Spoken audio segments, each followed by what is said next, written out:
아, 걱정이네요. 그나마 조금 시작 전에 예. 우리 시장이 예. 요즘 약간 분위기 좀 좋아지는 것 같았는데 그렇죠. 예. 미국 시장 쭉 한번 빠지고 음. 그와 함께 우리 시장도 2차로 다시 빠질 거다라는 전망을 2차 하락. 예. 내놓고 계시는 예. DB금융투자 강현기 파트장님 모시겠습니다. 어서 오십시오. 예, 반갑습니다. 네, 안녕하세요. 반갑지가 않은데요.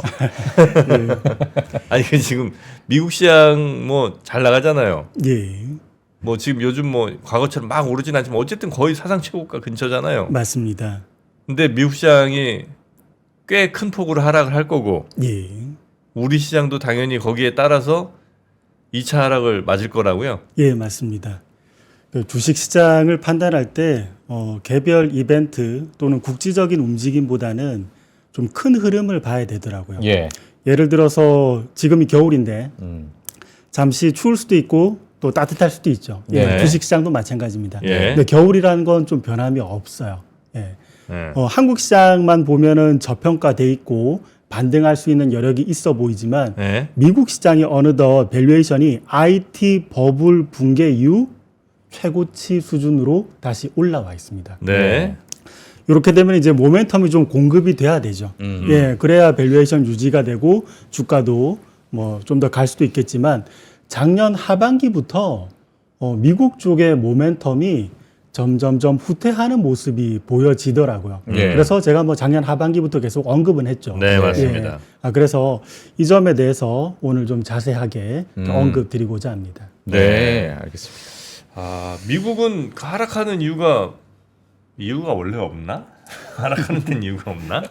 추락하는 데는 예. 왜 하락해요? 물가로 좀 몇 가지를 풀이해 볼 수 있을 것 같아요. 물가. 예, 요번에 네. 미국이 물가가 깜짝 상승했지 않습니까? 예. 예. 자, 그런데 보통은 사람들은 언급하죠. 트럼프 관세 정책에 의해서 물가는 오를 것이다. 예. 근데 요번에 미국의 물가는 트럼프 정책이 시행되기 전 물가예요. 그렇죠. 이거 왜 올랐을까? 그러니까 사람들은 한번 생각해 봐야 됩니다. 예. 네. 그동안 물가 잡는다고 많은 노력도 했는데요. 미국의 연준 그리고 행정부. 예. 자, 그런데 이게 왜 올랐을까 하면 저는 미국의 재정 지출 때문이다. 이렇게 언급드립니다. 재정 지출 때문이다. 맞습니다. 예. 관련 도표 하나 있는데 같이 보실까요? 여러분, 미국의 재정 지출 최근에 쓰는 규모가 GDP 대비해서 재정 지출 24%인데 이게 역사상 네 번째로 큰 규모예요. 예전에도 GDP 대비 재정 지출 24% 이상 썼을 때가 직전에는 3번 있었죠. 예. 여러분, 이 금융시장의 역사책에 많이 나오는 저축 대부조합 사태. 요거 1980년대. 네. 요때 미국의 지방은행들이 거의 대부분 이제 도산이 됐죠. 예. 그리고 두 번째로 GDP 대비 재정 지출 24% 이상 썼을 때가 금융위기 때. 예. 그리고 세 번째가 팬데믹 때. 요때는 뭐 돈 많이 썼고. 그리고 엄밀하게 말하면 요 현재가 작년 하반기입니다. 예. 자, 요 정도로 재정 지출을 썼는데 또 한 가지 문제가 네. 예전에는 경제가 정말 어려울 때 재정 지출을 이렇게 많이 썼어요. 예. 그러면 1차적으로는 돈이 좀 묶입니다. 유동성 함정이라 그러죠. 예. 사람들이 좀 상황이 어려우면 쉽게 돈 못 쓰잖아요. 예. 그때는 좀 가지고 있어요. 근데 작년은 유동성 함정이 있을 만한 그런 어떠한 기미도 없었습니다. 예, 돈을 이렇게 풀었을 때 돈이 펑펑 날아다니면서 여기저기 다 달라붙었죠. 예, 경제도 예쁘게 좀 이제 포장을 잘 해주고 주식시장도 예, 괜찮게 포장을 잘 해주고 예, 코인도 잘 가지 않습니까? 예, 그리고 이러한 유동성의 힘으로 물가마저도 자극이 됐다. 맞습니다. 자극됐어요. 그러니까 물가에 대한 자극은 저희가 지표로 봐도 너무 간단하게 알 수 있습니다. 유동성 증가율 작년에 굉장히 가파르게 반등했습니다.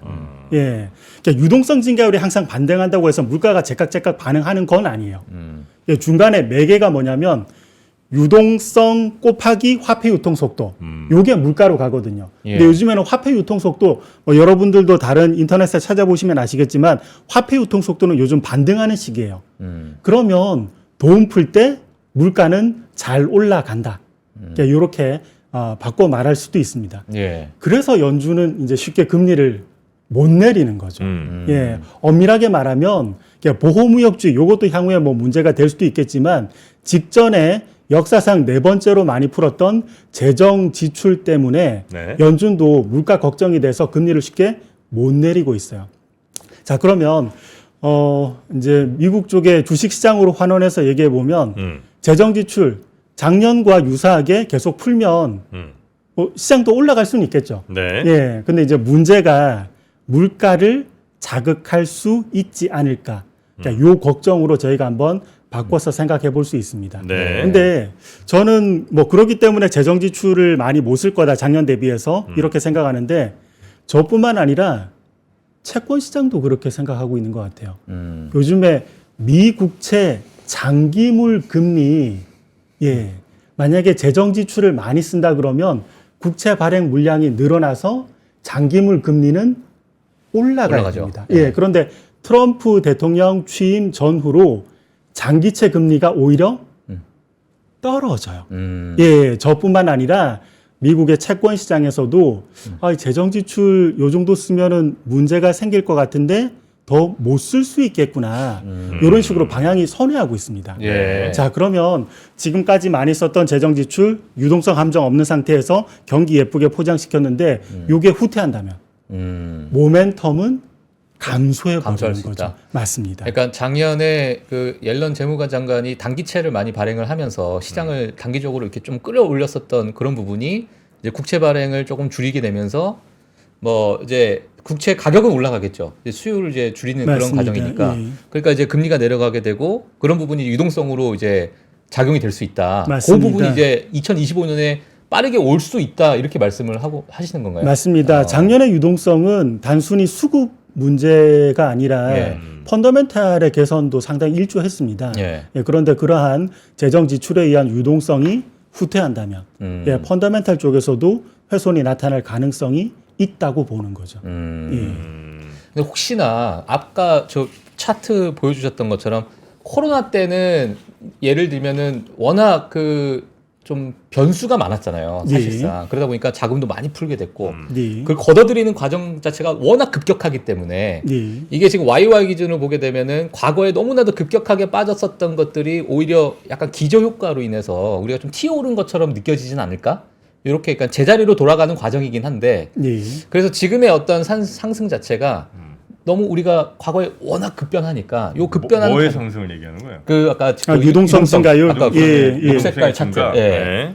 그런 과정 속의 일환이 아닐까? 그러니까 정상화되는 과정은 아닐까? 이렇게도 보시는 분들도 있을 것 같은데 어떻게 보통 기저 효과는 전년 대비해서 올해 어떻게 되는지 보여주지 않습니까? 네네네. 저희가 무제한 양적완화 했을 때는 2020년 그러면 2021년. 2021년, 2022년 그래서 기저효과의 여러 부분에 대해서는 상세가 되는 부분이 있습니다. 맞습니다. 네. 그리고 뭐 저는 경제 여러 가지 지표를 볼 때는 유동성 회수를 계속 했어야 되는데 작년에 어떤 모종의 이유로 뭐 대선을 앞두고일 수도 있고 재정 지출을 너무 남발했던 게 이제는 그 부작용으로 찾아올 수 있지 않을까? 이렇게 이제 생각을 합니다. 알겠습니다. 그 미국 주식이 하락할 거로 보는 그리고 그 트리거가 될 거라고 이야기하는 거를 세 가지 정도로 아마 꼽아주신 걸로 알고 있는데 어떤 것들이 미국 주식 하락의 어떤 트리거 혹은 뭐 그 전조 증상 뭘로 보면 되겠습니까? 하락의 본질적인 이유하고 트리거는 저희가 좀 구분을 해야 돼요. 본질적인 이유라면은 예를 들어서 저희가 축구할 때 마지막에 골을 넣었다고 해서 그 한 명만 잘한 게 아니지 않습니까? 그렇죠. 중간중간 빌드업 과정이 있고 결론적으로 이제 스트라이커가 결정을 짓는 거죠. 빌드업으로 이미 하락의 구도는 어느 정도 형성이 돼 있습니다. 앞서 말한 재정 지출이 대표적이죠. 자, 그런데 이 마지막 어떤 결정적인 트리거는 뭐가 될까? 저는 세 가지로 꼽아요. 첫 번째는 저희가 작년 8월로 한번 시간을 돌이켜 볼게요. 이제 시간을 회귀해서 작년 7월에 일본이 금리를 인상했습니다. 인상했죠. 그리고 이제 7월, 8월, 9월 엔화가 강세로 갔죠. 그래서 엔캐리 트레이드가 이제 청산될 수 있다, 회수될 수 있다. 이 환경이 마련이 됐었어요. 근데 올해는 2025년 1월 24일 날 일본이 금리를 올렸습니다. 여러분 일본의 물가가 되게 높은 거 아십니까? 지금 3% 중반입니다. 일본이? 예, 맞습니다. 일본 지금 예. 난리 났어요. 예, 맞습니다. 아마 일본은 금리 더 올려야 될 거예요. 예, 그러면 일본 엔캐리 트레이드 자금이 청산될 수 있는 그 압력은 점점 더 세지는 거죠. 예. 지금 헤지 펀드가 지금 상당히 조마조마한 외줄타리기를 하고 있어요. 예. 자, 그리고 여기에서 뭔가 이렇게 수급으로만 움직이진 않으니까 뭔가 또 계기가 있어야 되는데, 여러분 요즘에 미국의 장단기 금리차, 요게 작년 12월에서 올해 1월 특히 10년물 3개월물이 마이너스에서 플러스로 전환됐거든요. 요게 하나 잠깐만요. 관련 도표 보면서 다시 또 말씀드릴게요. 네. 여러분 장단기 금리차가 지금 보시듯이 최근에 마이너스에서 플러스로 이 검은색 선입니다. 네. 올라왔는데, 제가 연구해 보면 장단기 금리차하고 경제지표 중에 제일 궁합이 잘 맞는 게 뭔지 아십니까? 여기 그려놓은 실업률. 실업률. 굉장히 비슷하죠. 뭐 여러 가지 통계적인 테스트 할 필요 없이 육안으로 보더라도 상당히 궁합도가 높습니다. 네. 자, 장단기 금리차 움직임을 보면 실업률은 조금 더 올라갈 가능성이 있다예요. 작년 8월 미국의 고용 생각해 보겠습니다. 실업률이 안 좋아졌다. 그래서 한참 샤메 룰 언급 되게 맞아요. 많이 했습니다. 그러니까 실업률이 약간씩 올라갈 수 있다면, 그러면 작년 8월과 상당히 구도가 또 유사해집니다. 자, 그런데 여기에서 작년 8월은 이제 빅테크가 좀 상당히 부침이 있었죠. 근데 지금의 빅테크 어떻게 좀 부침이 있을까, 요거를 감안을 해봐야 되는데, 20페이지. 요건 제가 3% 나올 때마다 들고 나오는 단골 차트입니다. 네. 강연기가 식당이라고 할 때 저희 집에 가장 대표 메뉴가 이제 이 차트가 되는 거죠. 너무 자주 써서 시청자분들에게도 식상할 수 있는데 안에 데이터는 계속 업데이트하면서 제가 봐요. 강영기 파트장님의 시그니처.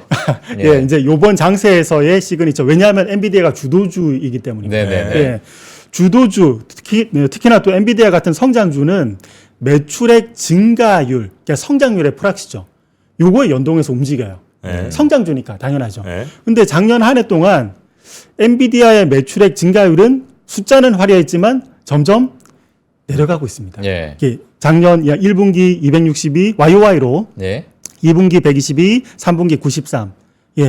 자, 그런데 엔비디아가 버텼어요, 주가가. 많이 안 빠졌어요. 물론 뭐 작년 6월 대비해서 지금 주가가 얼추 비슷해지는 횡보를 좀 보이고는 있지만, 원래 이 정도 매출액 증가율이라면 주가가 빠졌어야 되거든요. 이거 왜 안 빠졌을까? 앞서 재정 지출과도 연관지어 볼 수 있습니다. 역사상 4번째로 많이 썼는데 돈을 그리고 유동성 함정도 없었는데 사람들은 안심하고 이 많은 돈들 투자하시는 거죠. 자, 그러면 미국 주식시장 특히나 이제 주도주도 잘 버텼던 겁니다. 자, 그러면 작년에 매출액 증가율 내려온 거에 대한 엔비디아가 반영해야 될 부분, 그리고 이후에 딥시크가 나왔단 말이죠. 요거 때문에 데이터 센터 좀 더 싸게 지을 수 있다고 하지 않습니까? 향후 실적에 대해서도 어느 정도 기스가 날 가능성까지. 그러면 이제 주도주가 흔들리면 그 당시 주식시장도 상당히 위태로워질 수 있습니다. 자, 그럼 정리해 볼게요. 트리거. 하락의 전반적인 구도는 제가 볼 때는 재정 지출의 약화인데, 요번에 트리거가 될 건 1월에 일본이 금리 인상했다. 그리고 향후로도 금리 올려야 된다. 환경상. 그러면 엔캐리 트레이드 자금은 청산될 가능성이 있다. 그리고 두 번째로는 지금 장단기 금리차 모습을 볼 때 펀더멘탈로 환원해서 보면 미국의 실업률이 오를 가능성이 있다.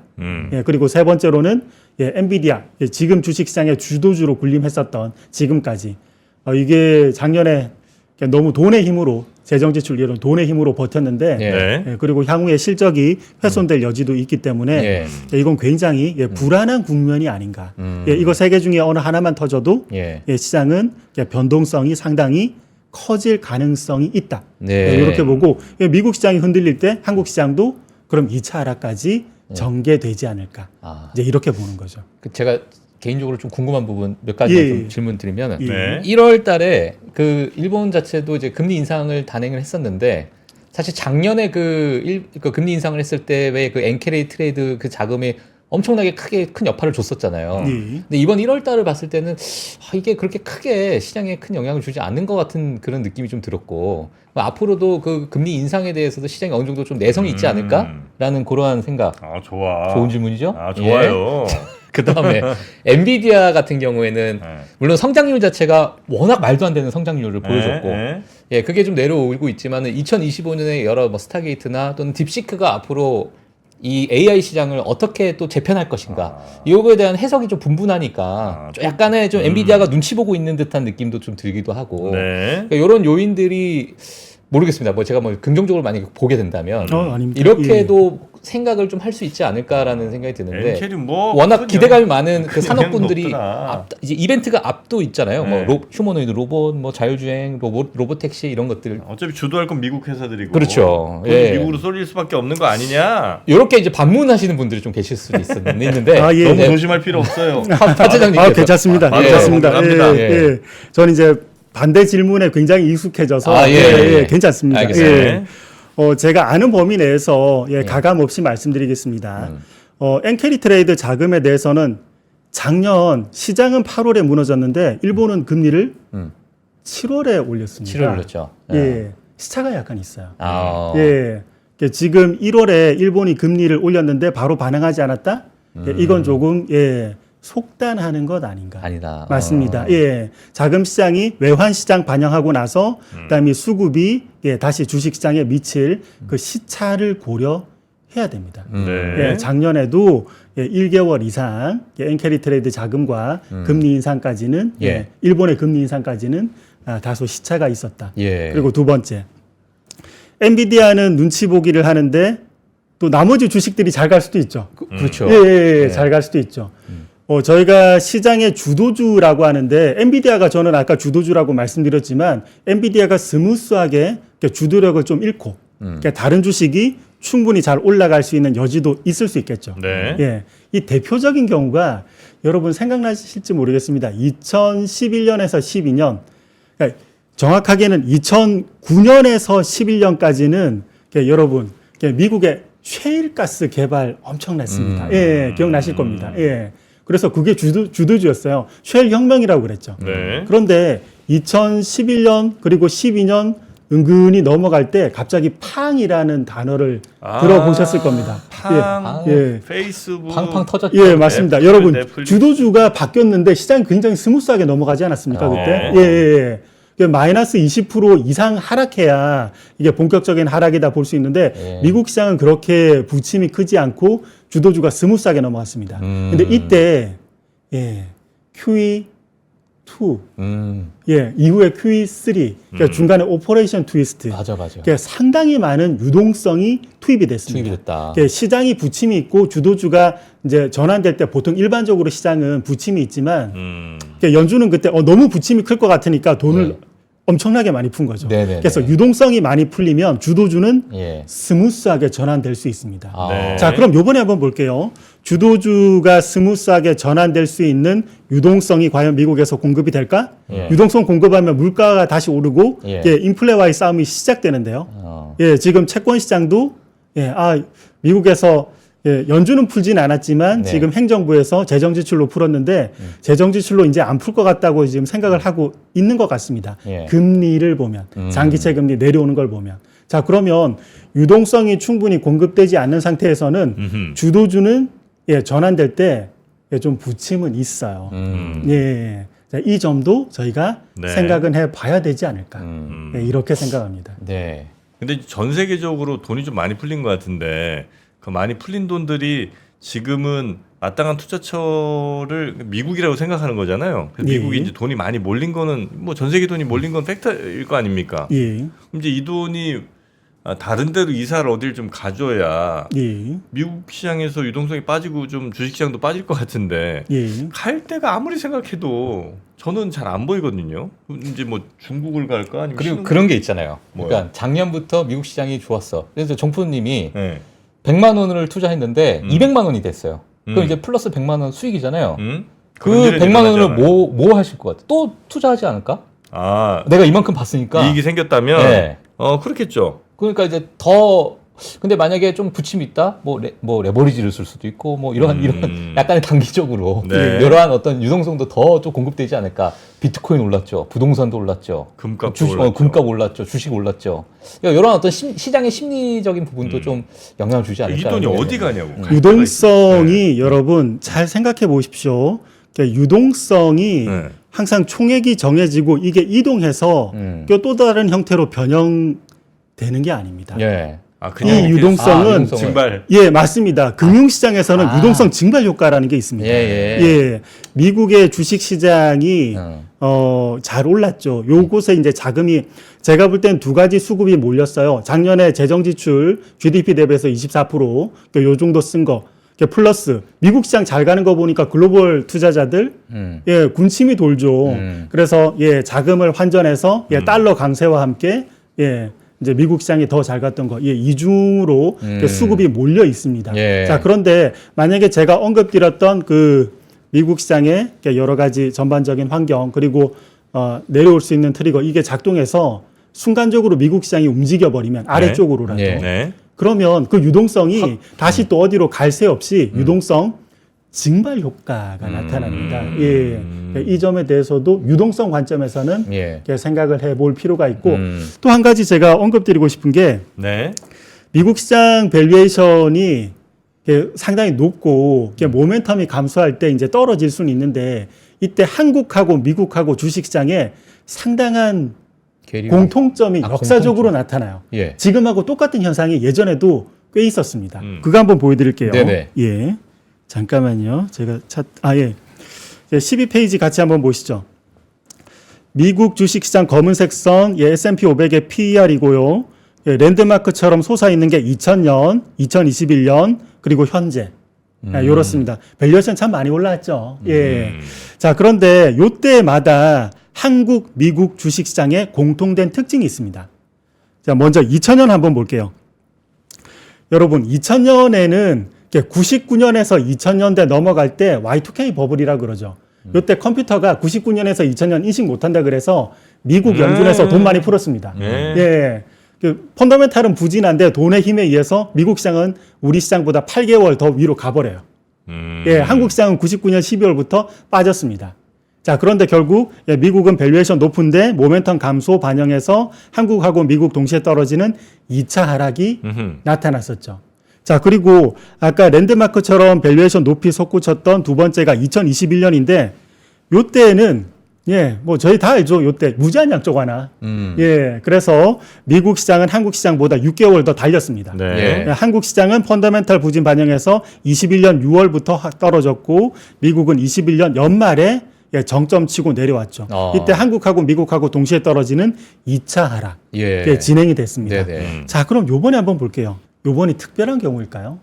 예, 요번에 유동성은 재정 지출에 의해서 유발됐습니다. 그러니까 연준은 좀 가만히 있었죠. 예, 요번에는 재정 지출에 의해서 미국 시장은 조금 더 달려버리고 한국은 펀더멘탈 부진 반영해서 예, 미리 먼저 떨어지고 지금 와서 보면은 이제 예, 재정 지출에 대해서도 미국이 더 쓰기 곤란한 상황입니다. 앞서 언급드렸던 물가 때문에. 예, 그리고 채권 시장도 그렇게 인식하고 있고. 자, 그러면 예, 밸류에이션 굉장히 높은데 모멘텀 떨어질 때 예, 미국 시장이 하락을 할 것이고 이때 한국도 같이 떨어지는 2차 하락. 이거 역사적으로 반복됐던 일이에요. 지금이 특별한 게 아니라. 알겠습니다. 그리고 미국하고 한국하고 주식시장 다이버전스 났던 거 지금 7개월 정도 됐는데 예전에도 6에서 8개월 정도 이렇게 다이버전스 기간이 있었습니다. 예. 그럼 지금 어떻게 뭐 숏을 막 때려요? 아니면 있는 거 좀 정리하고 비중 좀 줄여요? 아니면 뭐 어떻게 할까요? 저는 조금 참으셨다가 올해 연 중반에는 중소형주 장이 되게 세게 올 것 같거든요. 예, 요거 대비하시자 말씀드리고 싶어요. 뭐 마무리 정도로 세게 온다라는 얘기가 중소형 시장이 한국 주식 시장에서 개별주 장세가 상당히 강하게 진행될 것 같습니다. 올 중반. 그 이유 한번 설명드려 볼게요. 네네네. 예. 마무리 좀 정리 부탁드리겠습니다. 예. 네. 올 중반 이후에 한국장에서의 중소형주들 좀 날아갈 것 같다. 예. 제 시간이 한 2분 정도 남은 네네. 거죠. 예. 저희가 이 24페이지에 보여드린 그림은 주도주는 비반복적이다. 요것만 그냥 언급드리고 싶은 차트입니다. 네. 직전 주도주가 반도체였고 이후 장세에서 다시 반도체가 주도력을 행사하기는 너무 빨라요. 예, 반도체는 쉴 거예요. 자, 그러면 한국 시장은 요거는 뭐 당연한 얘기기도 한데 한국은 반도체 업종 비중이 워낙 크니까 반도체가 슬로우해지면 이 수급이 중소형주로도 좀 갑니다. 예, 예. 그러니까 수급상으로 중소형주가 괜찮아질 수 있는 여지가 있는데 네. 예전에도 한국하고 미국하고 동시에 떨어지는 2차 하락까지 진행되면 네. 그 이후에 이 노란색으로 표시해 볼게요. 미국 시장이 설령 그 이후 추가 하락을 하더라도 한국은 옆으로 기어버려요. 왜냐하면 1차 하락 때 미리 뺐지 않습니까? 예, 우리 그러면 많이 빠졌지. 시장이 하단에서 밑으로 기어버리면 예, 개별주 장세 강하게 나타납니다. 그래서 제가 추천드리는 건 특히 개인 투자자분들에게는 지금 한국 시장이 올라온다고 해서 지금 따라붙기보다는 좀 참으셨다가 예, 지금은 예, 중소형주 스터디 좀 빡세게 해놓으시자. 아, 이거 방송용 아닌가요? 지금 공부 열심히 해놔서 맞습니다. 좋은 가격 올 때 맞습니다. 쭉 한번 들어가 2차 보자. 하락까지 진행되면 예, 그때부터는 시장은 한국 시장은 옆으로 길 거예요. 설령 미국 시장이 빠지더라도 이때 중소형주가 상당히 활발한 움직임을 나타낼 수 있으니까 예, 이걸 대비하시자. 예, 이렇게 마무리하겠습니다. 알겠습니다. 자, 오늘 아침 함께 해주신 우리 강영기 파트장님 대단히 감사하고요. 그런 투자 전략도 저희가 잘 한번 공부해 보면서 뭐 또 하락, 뭐 시장의 변화 잘 대비해 보겠습니다. 고맙습니다. 감사합니다. 네.